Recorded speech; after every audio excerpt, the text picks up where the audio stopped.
키스라고 하는 작품은 사실 클린트의 작품 가운데 가장 아꼈던 그림이다라고 이야기하기는 어렵지만 가장 유명한 작품이지 않을까. 작품 속에 등장하는 이 남자는 클림트고 이 여자는 저예요 라고 이야기하는 여자가 있거든. 왜냐하면 클림트가 살아생전에 이거 누구야? 라고 이야기를 안 했거든. 근데 이거 뭐 또 나라고 주장하는 여자가 한 명이 아니고 막 여러 명 아니야? 그래갖고 막 저의 어머 그거 사실 나예요? 막 이런 거 아니야 이거? 맞아. 맞아? 주인공이 자기라고 주장하는 여자가 2명이야.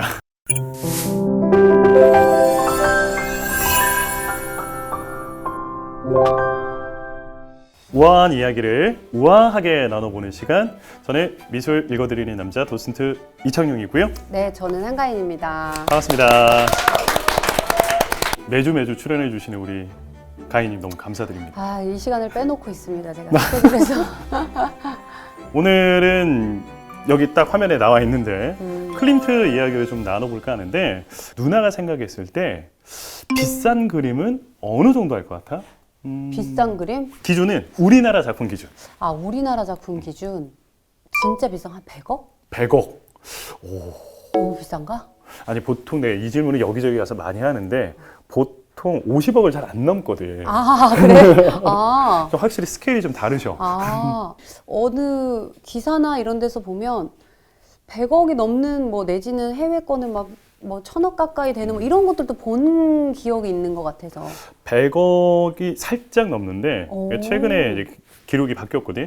2019년 홍콩에서 김한기 화백의 작품이 무려 132억 원에 낙찰이 되면서 우리나라 1위 작품에 등극을 해. 와. 바운더리를 유럽 기준으로 하면 가장 비싸게 낙찰된 작품이 얼마 정도 할 것 같아? 그럼 그건 1000억? 1000억 조금 넘어. 어머! 와. 그 영국 소도비 경매장에서 바로 클림트의 부채를 든 여인이라고 하는 바로 저 작품이 저거. 저거 처음 보는 거다. 요게 클림트의 마지막 유작이라고도 알려져 있거든. 정말. 클림트가 사망을 했을 당시에 그 아뜰리에 이렇게 딱 올려져 있던 작품이라서 마지막으로 작업하는 유작이 아닐까. 그리고 우리가 평소에 보았던 클림트 작품과 느낌이 조금 다르잖아. 클림트가 말년에 동양 문화에 좀 심취했었어. 진짜 동양적인 느낌이 굉장히 많이 기모노 난다. 느낌도 좀 나고. 그래서 클림트의 새로운 시도가 엿보이는 작품이다라고 해서 좀 의미가 있는 작품이지. 그래서 좀 경매가가 높게 나오기도 했어. 요게 1억 달러 조금 넘었어. 1억 달러. 1억 850만 달러. 그래서 우리 돈으로 대략 한 1,400억? 근데 저게 1,400억이면 얘는 얼마 정도 할까? 키스 아니야 이거? 그치, 키스. 근데 나는 이거를 되게 처음 해봤어. 이게 너무 그림이 강렬해가지고 그리고 되게 이국적이야.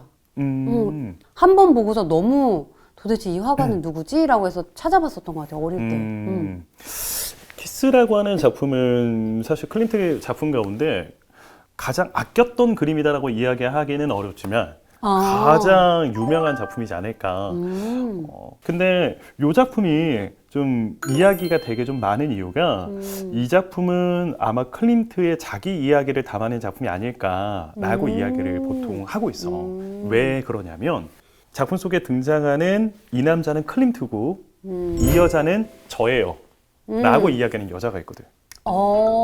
당사자가 주장하는 당사자가 있어. 왜냐하면 클림트가 살아생전에 이거 누구야? 라고 이야기를 안 했거든. 그러니까 대부분의 화가들은 살아생전에 자기 그림에 대해서 정답을 딱 명확하게 정하려고 하지 않아. 근데 이거 뭐 또 나라고 주장하는 여자가 한 명이 아니고 막 여러 명 아니야?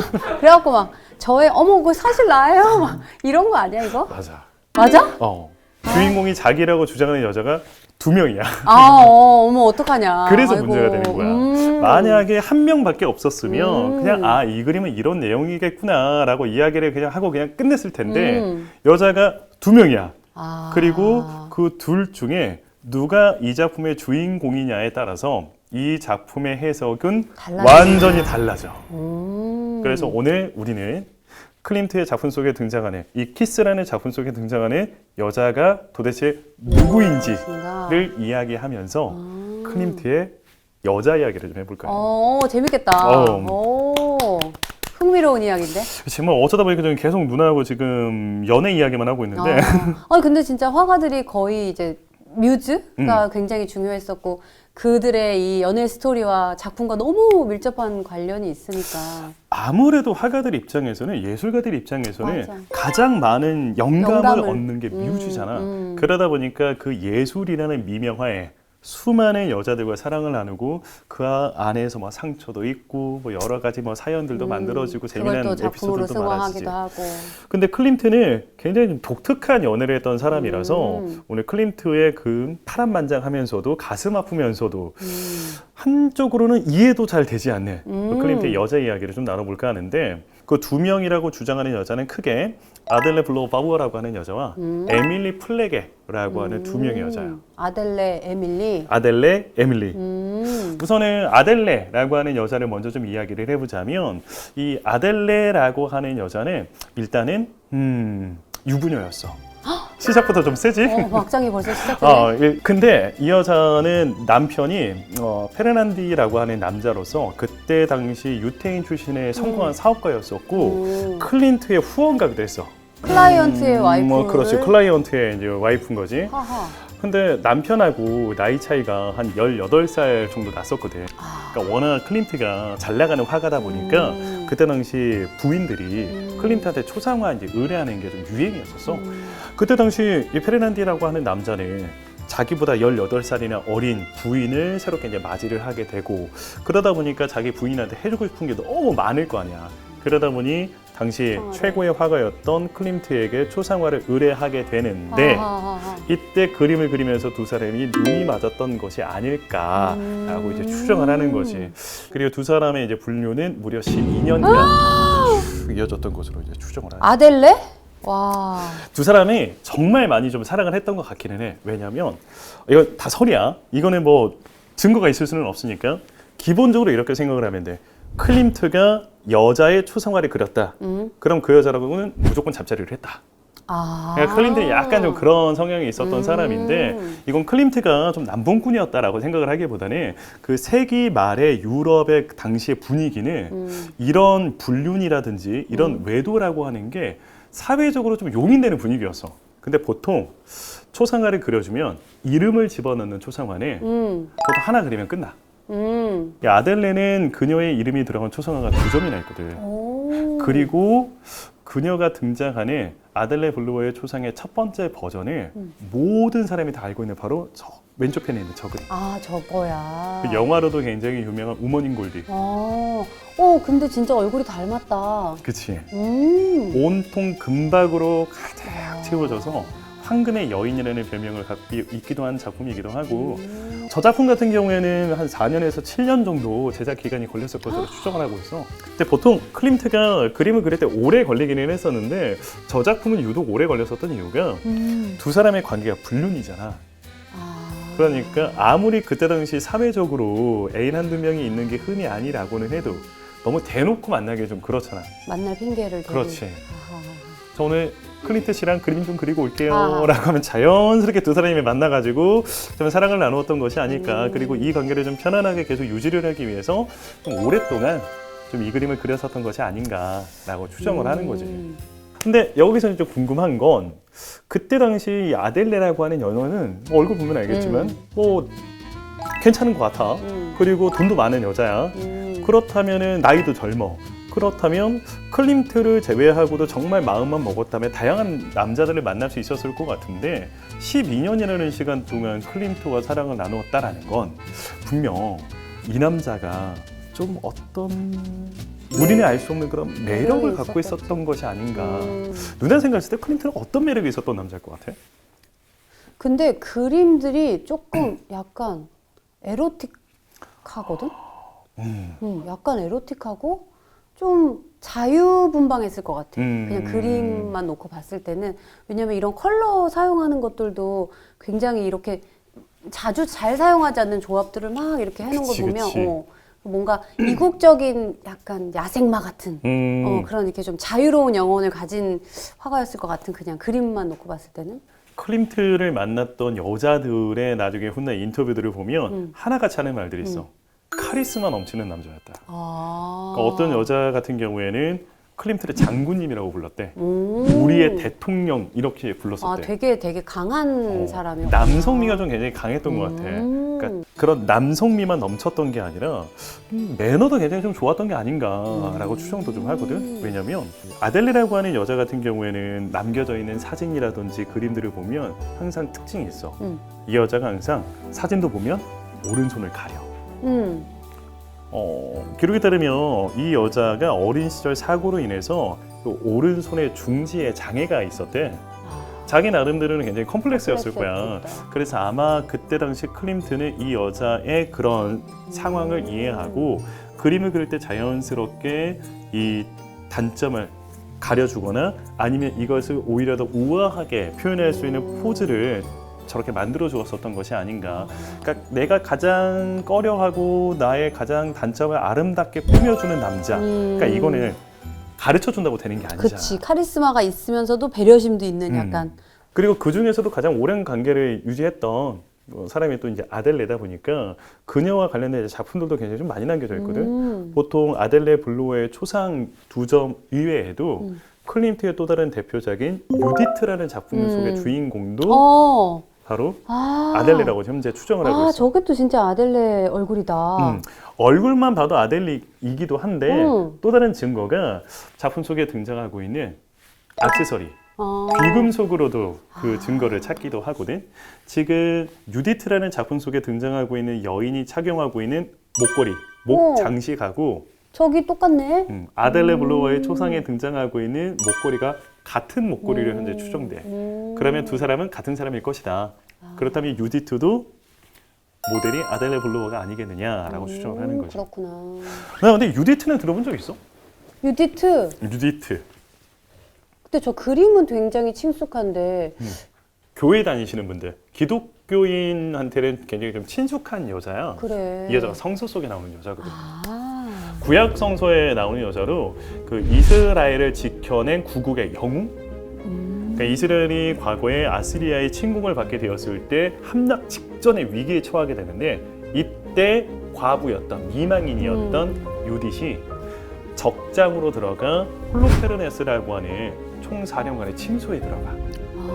아름다운 미모를 갖고 있는 과부였기에 그녀는 항복을 하는 것처럼 적장에게 찾아가서 술을 따라주고 술에 취하게 만든 다음 잠자리에 드는 척 연기를 하고 그날 적장 목을 잘라버려. 그러면서 나라를 구해낸 국의 영웅이야. 그래서 보통 이 유딧이라고 하는 여자를 주인공으로 굉장히 많은 작품들이 만들어지거든.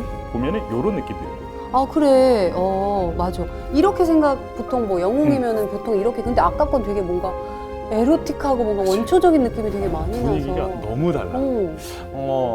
아마도 클림트는 그때 당시 자신의 연인이었던 아델레를 주인공으로 만들다 보니까 이 유디트가 가지고 있는 성스러움이라든지 구국의 영웅의 느낌이라기보다는 에로틱한 느낌으로 좀 육체적인 본능에 이끌리는 이 아델레의 모습을 표현했었던 것이 아닐까. 그래서 그림을 다시 보면은 지금 이 유디트라고 하는 여자가 굉장히 아름다운 여인이었다라고 하잖아. 어쨌든 적장이 지금 홀릴 정도로 아름다운 그런 매력을 가지고 있어야 되잖아.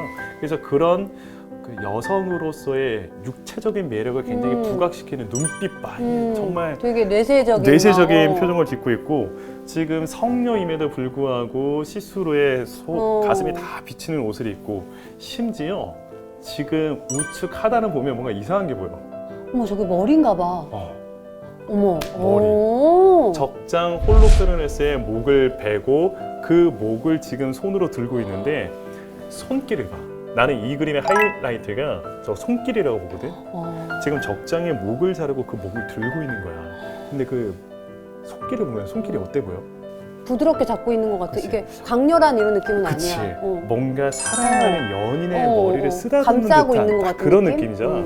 그래서 그때 당시 누구도 단 한 번도 생각해 본 적이 없었던 이 유디트라고 하는 성녀의 여성으로서의 그 매력을 자신의 연인이었던 아델레에서 따와서 그림으로 표현한 것이 아니겠는가라고. 이 그림은 되게 이색적이구나. 그래서. 그러니까 이 그림만 보더라도 이 아델레라고 하는 여자를 클림트가 어떻게 생각을 했는지, 두 사람의 관계가 어떠했는지를 우리가 충분히 짐작해 볼 수가 있는 거지. 심지어 나중에 아델레는 클림트가 세상을 떠나고 난 이후에는 그 클림트의 작품들을 한 방에 모아놓고 클림트의 방이라고 이름을 붙이고선 마지막 날까지 클림트를 그리워하고 추억했다라고도 이야기를 할 만큼이나 너무 서로 사랑하는 사이였어요. 두 사람은 서로 이제 굉장히 사랑하는 연인이 아니었을까. 그래서 훗날 클림트가 세상을 떠나자 이 키스 속의 주인공이 나다라고 이제 아델레가 주장을 하는 거지. 자, 아델레는 충분히 그렇게 주장할 수 있을 것 같다. 또 아델레 입장에서. 근데 만약 이게 전부다라고 한다면 이 그림은 재미가 없지. 이게 끝이 아니니까 그림이 흥미롭고 재밌어지는 거야. 아까 또 여자 다른 여자 있었잖아. 한 명 더 있다 그랬죠. 두 번째 여자가 문제야. 내가 클림트의 자식이에요. 내가 클림트의 후손이요라고 그 소송만 14건 정도? 14명 정도가 내가 클림트의 자식이다 라면서 친자 확인 이런 게? 나는 클림트의 진정한 여자친구를 한 명만 꼽아라. 진정한 여인을 한 명만 꼽아라라고 한다면 아마 에밀리 플래게가 아닐까라는 생각이 들어. 일단 에밀리 플래게라고 하는 여자는 클림트의 정신적인 지주이자 평생 친구이자 가족이자 부인의 역할까지 했던 사람이고 아델레와는 조금 다르게 에밀리하고는 평생 육체적인 사랑은 나누지 않고 플라토닉, 그러니까 정신적 사랑만 나누었다고 이야기를 하는데 클림트에게 있어서 굉장히 좀 특별했던 그런 관계로 보여져. 그러니까 증거가 있는데 커뮤니케이션을 하려면 전부 다 편지밖에 없어. 그래서 그때 당시 사람들은 글 쓰는 게 굉장히 당연하고 자연스러운 상황이야. 근데 클림트는 편지 쓰는 걸 되게 싫어했대. 일단 이 사람이 글재주도 좀 없었고 더군다나 남겨진 자료들을 보면 악필이야. 그래서 그림을 잘 그렸는데 글을 잘 못 쓰다 보니까 편지 쓰는 거 굉장히 싫어했거든. 이 남자가 평생 쓴 편지가 현재 남겨져 있는 걸로는 580여 통? 580여 통. 그러니까 평생 580여 통이면 굉장히 적게 쓴 거지. 근데 그 중에 400통이 전부 다 에밀리한테 쓴 거야. 근데 원래는 이거보다 더 많았을 것으로 추정한대. 그 에밀리가 클림트가 죽고 난 이후에 요 내용은 좀 공개 안 됐으면 좋겠다. 이건 너무 좀 사적인 내용이 담겨 있다. 라고 생각되는 대부분의 편지는 불태워 없애버렸대. 진짜? 그래서 그렇게 태우고도 남은 게 400통. 심지어 클림트는 하루에 이 에밀리한테 편지를 10통 넘게 쓴 적도 있어. 근데 그때 당시에 두 사람의 관계가 되게 좀 특이해. 일단 만남의 시작부터 조금 독특한 게 둘이 사돈 관계거든. 사돈? 클림트에게는 너무나도 사랑하는 에른스트라고 하는 동생이 있었어. 이 동생이 헬레네 플레게라고 하는 여자와 결혼을 해. 이 헬레네 플레게의 여동생이 바로 에밀리 플레게야. 이 플레게 집안은 클림트가 어렸을 때부터 이 집안의 그 그림 선생으로 어렸을 때부터 몇 번 드나든 적이 있었거든. 그래서 원래부터 조금 알고 지냈던 사이라고 지금 현재는 알려져 있는데 문제는 이 너무나도 사랑했던 에른스트가 29살이라는 젊은 나이에 죽어. 딸 하나 남겨놓고 떠나버려. 헬레네라고 하는 헬레네 클림트라고 하는 나중에 누나 그림 알 거야. 그 클림트 그림 가운데 소녀의 초상인데 단발머리 딱 해서 옆모습 딱 있는 거. 그 작품 속 주인공. 이게 바로 클림트 조카 에른스트의 딸 헬레네 클림트. 그렇게 내가 너무나도 사랑하는 남동생이 결혼하고 예쁜 조카 딸 하나 딱 남겨놓고 세상을 떠나버렸잖아. 그래서 그 남은 가족들의 후원인을 자처했던 게 클림트야. 그러다 보니 자연스럽게 그 제수 씨의 여동생이었던 에밀리 플레게하고도 사이가 더 가까워지기 시작했고 이러면서 자연스럽게 사랑에 빠졌던 것이 아닌가라고 추정을 하고 있지. 그때 당시 플레게 집안에서는 아터라고 하는 동네, 아터 호수라고 하는 지역에 뭐 유명한 그 휴양지인데 거기 별장도 가지고 있었거든. 거의 매년 여름마다 이 아터 호수에는 별장으로 여행을 가. 근데 그 여행 갈 때 항상 같이 가는 사람이 에밀리 플레게. 저거구나. 그러니까 보면 거의 부부야. 그러네. 되게 이렇게 친숙해 보인다. 편안하게. 근데 여기서 궁금한 점. 두 사람은 정말 서로 사랑했어. 정말 부부처럼 지냈었고 사실혼에 가까운 관계를 지냈었지. 근데 두 사람은 결혼을 안 해. 왜 그렇지 또? 왜 그랬을까? 왜 결혼 안 했을까? 약간 사랑의 색깔이 달랐나? 이유는 분명히 있었을 거야. 결혼을 하지 않는 이유는. 그러면 여기서 질문을 조금 바꿔볼게. 둘 중에 한 사람이 사랑을 거부했대. 결혼을 거부했대. 누가 거부했을 것 같아? 분위기상 에밀리인 것 같은데. 정답은 두 사람만 알고 있겠지만 추정컨대 아마 에밀리가 결혼을 거부했던 것이 아닌가라고 현재는 많은 사람들이 추정을 하고 있어. 왜 그랬을까? 근데 의아스러운 건 분명히 에밀리도 클림트를 사랑했던 것 같거든. 심지어 클림트가 먼저 세상을 떠나고 이후 에밀리는 평생 클림트만 그리워하면서 독신으로 살다 죽어. 그러니까 분명 클림트를 좋아했단 말이야. 근데 왜 이 여자는 결혼을 하지 않았을까?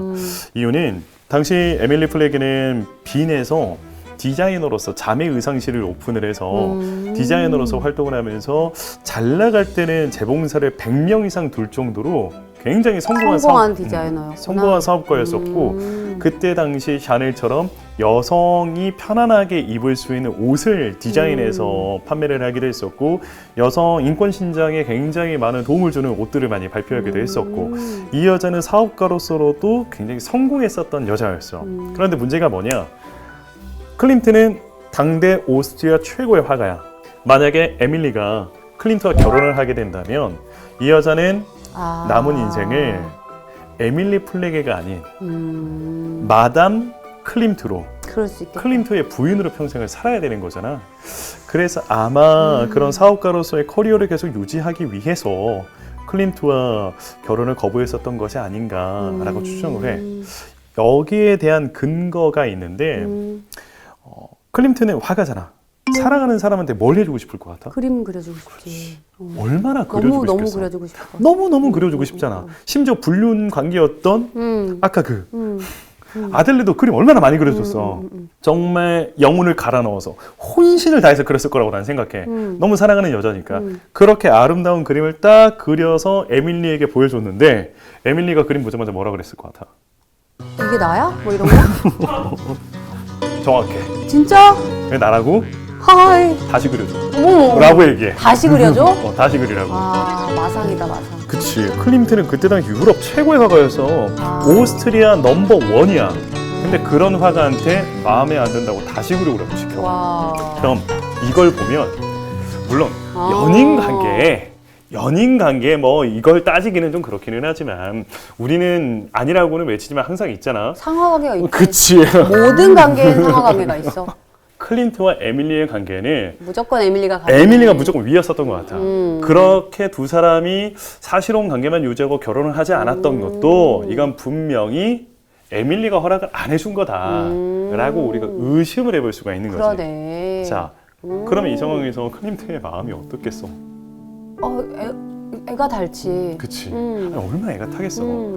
언제든지 이 여자가 나를 버리고 떠날 수도 있을 것 같다는 걸 불안감도 있었을 거야. 그치.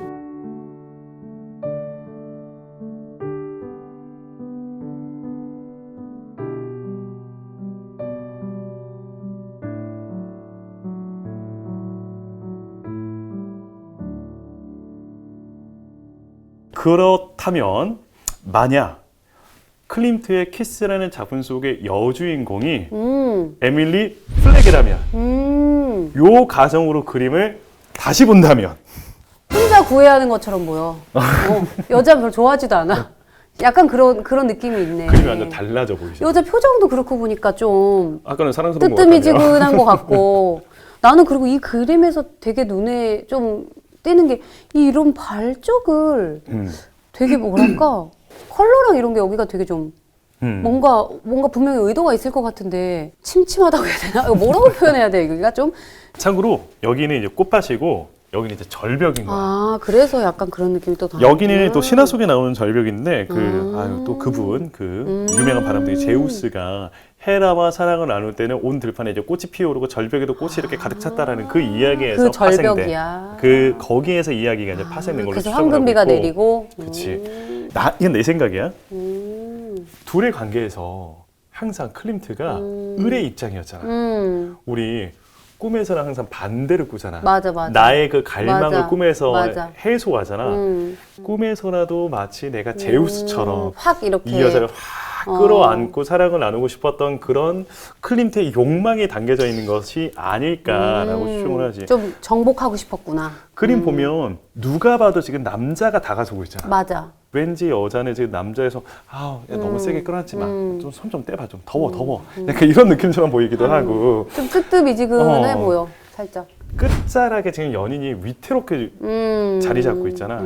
그래서 언제든지 이 절벽으로 떨어져 버릴 수도 있을 것만 같은 이 관계가 지금 당장이라도 무너져 버릴 수도 있을 것만 같은 클림트의 그 불안감이 이렇게 좀 표현된 것이 아닌가라고 나는 추정을 해. 그럴 수 있겠다. 주인공이 누군지는 아무도 몰라. 근데 최소한 이런 정황으로 보았을 때 나는 에밀리 플래그가 아니었을까 라고 추정을 하고, 그런 클림트의 욕망과 바람, 불안, 이 모든 것들이 그림 속에 자연스럽게 담겨져 있는 것이 아닌가. 그럴 수 있겠다. 두 사람이 평생 플라토닉 사랑만 했다고 막 이야기를 하잖아. 난 그것도 좀 거짓말 같아. 거짓말일 수 있겠지. 그러니까 왜냐면 그때 당시 어찌되었건 에밀리 플래그라고 하는 여자는 클림트와 사실혼 관계를 유지를 하고 있었잖아. 아니, 여름마다 같이 그렇게 여행을 다녀. 근데 그 수년 동안 관계를 유지하면서 단 한 번도 육체적인 관계를 하지 않았다? 나는 현실적으로 불가능하다고 나갔다고 봐. 그러면 왜 사랑을 나누지 않았다고 이야기를 했을까? 자, 결혼을 안 했잖아. 그런데 누가 봐도 둘이 부부처럼 지내고 있잖아. 그러면은 언제나 공격받는 건 누구야? 여자잖아. 클림트는 남자니까 그렇다 쳐. 근데 이 여자는 결혼도 안 한 여자가 이렇게 하고 다녀요 라고 소문날 수도 있잖아. 그럴 수 있어. 에밀리를 보호해 주려고 한 게 아니었을까. 그러니까 이것만 보더라도 클림트가 이 여자를 얼마나 사랑했는지가, 이 배려심이 느껴지잖아. 배려심이 많은. 그래서 사람들이 좀 클림트 안쓰럽다, 안타깝다 이런 이야기도 하지. 뭐 그러기엔 여자가 많았다니까. 아니, 그러면서 다른 여자를 안 만났으면은 안타깝고 안쓰러운데 그러면서 다른 여자 계속 만났잖아. 그치. 클림트의 별명이 빈의 카사노바야. 그러니까 결국에는 자기 마음대로 못한 여자는 이 한 명이었던 거니까. 그렇게까지 안타까운 얘기는 또 아닌 것 같기도 하고. 이게 재밌는 이야기들이 굉장히 좀 많은 게, 일단 클림트의 아뜰리에는 항상 모델들이 상주해 있어서 그 집을 찾았던 사람들의 증언에 따르면 그 집의 여성들은 언제나 대부분이 다 전라의 모습이었다 하고 일단 이야기가 나오고, 그리고 또 클림트가 항상 작업할 때 입고 있었던 옷이 있어. 항상 저 클림트 사진을 보면 저 옷을 좀 많이 입고 있거든. 클림트가 작업할 때 가장 좋아했었던 옷이라서 평소 대부분 다 저 옷을 입고 작업을 했다라고 하는데, 저 옷을 입을 때는 특징 중에 하나가 항상 속옷을 입지 않았대. 그러니까 언제나 그림을 그릴 때 작업실에는 전라의 여성들이 있었고, 속옷을 입지 않고 그림을 그리다가도 언제든지 이렇게 사랑을 나누고 또 그 모습을 그림으로 담아내기도 하고. 심지어 어느 정도로 문제가 많았었냐면 클림트가 57살이라는 이제 젊은 나이에 이제 사망을 하고 난 이후에 클림트의 자식이라고, 내가 클림트의 자식이에요, 내가 클림트의 후손이에요 라고 그 소송만 14건 정도? 그러니까 14명 정도가 내가 클림트의 자식이다 라면서 친자 확인 이런 게? 그러면서 이제 소송전이 이제 벌어지기도 했었고. 진짜? 아니, 일단 자식이 확실히 많았다라고 이렇게 확인이 되는 게, 생전에 클림트가 살아있을 때 내 자식이요라고 인정한 게 대명이야. 그리고 심지어 1899년에는 한 해 다른 여자 2명에서 그 해 아들이 2 태어나. 근데 되게 쿨한 게 둘 다 이름을 또 쿨하게 구스타프라는 자기 이름을 물려줘. 진짜? 둘 다 구스타프야. 헐. 근데 이렇게 되면은 그 각각의 여자들이 얼마나 화가 나고 얼마나 질투가 나고, 그러게. 아들 낳아줬으니까 결혼해주세요 이렇게 말이 나올 법도 하잖아. 그런데 이 두 사람 다 그 관계를 인정하고 클림트에게 항상 고마워했대.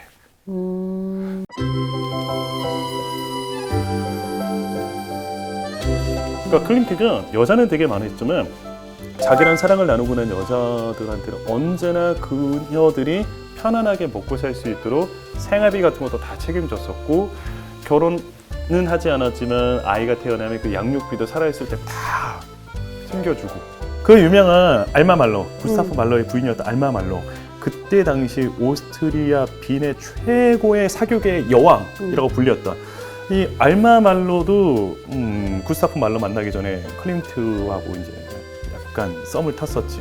클림트가 워낙 많은 여자를 만나서 여성 편력 소유자다라는 말이 따라다니기는 하지만 부정할 수는 없지만 그렇다고 하더라도 그 누구보다도 여성을 좀 아름답게 표현한 것만큼은 또 사실인 것 같다. 오늘은 우아한 이야기로 클림트의 키스 이야기를 나눠봤는데 어떠셨나요? 제가 사실 어렸을 때 되게 강렬하게 봤었던 그림이었고, 근데 누군지도 모르고 그냥 우연히 지나가다 봤는데 너무 시선을 강렬하게 사로잡았어서 도대체 이런 그림은 뭘까? 그래서 아까 사실 그 유디트 그려진 그림이 뭔지도 모르고 그때 당시에 약간 핸드폰 뒤에 장식하는 그런 걸 판매를 했었어요. 그래서 거기다가 내가 그 목을 벤 거를 들고 다녔던 거 있지? 들고 다니면서도 목이 있는지 몰랐을 거 목인지 아니야? 몰랐어. 그냥 너무 그림이 너무 되게 이색적이고 예쁘다 이랬었는데 오늘 뭔가 새로운 뜻을 또 알게 된 것 같아서 굉장히 흥미로운 시간이었습니다. 그리고 요 그림 같은 경우에는 우리 구독자분들한테 선물로 드리려고 하거든. 너무 좋다. 그래서 댓글 남겨주신 분들 가운데 한 분을 선정을 해서 선물로 이제 보내드릴 건데 선정 기준이 어디에 걸어두실 건지. 그러니까 우리가 보통 이제 그림에 대한 의미는 이제 설명을 드렸으니까 이러이러한 이야기가 있어서 이렇게 한번 걸어보려고 해요라고 그림과 가장 어울리는 댓글을 남겨주시는 분께 요걸 이제 선물로 보내드릴 거니까 많은 댓글 남겨주시면 이거 좋으실 것 부부의 같아요. 침실에 들어가면 너무 좋을 것 같아. 부부의 침실 근데 많은 게 이게 에밀리면 플라토닉 러브지 뭐. 그래서 아무튼 매번 이렇게 그림 보내드리도록 할 테니까 재밌는 댓글들 많이 남겨주시면 좋으실 것 같아요. 오늘은 그러면은 클림트 이야기는 여기서 마무리를 하고 다음에 또 재미난 이야기로 또 돌아오도록 하겠습니다. 네, 조태권 잊지 마시고 감사합니다. 감사합니다.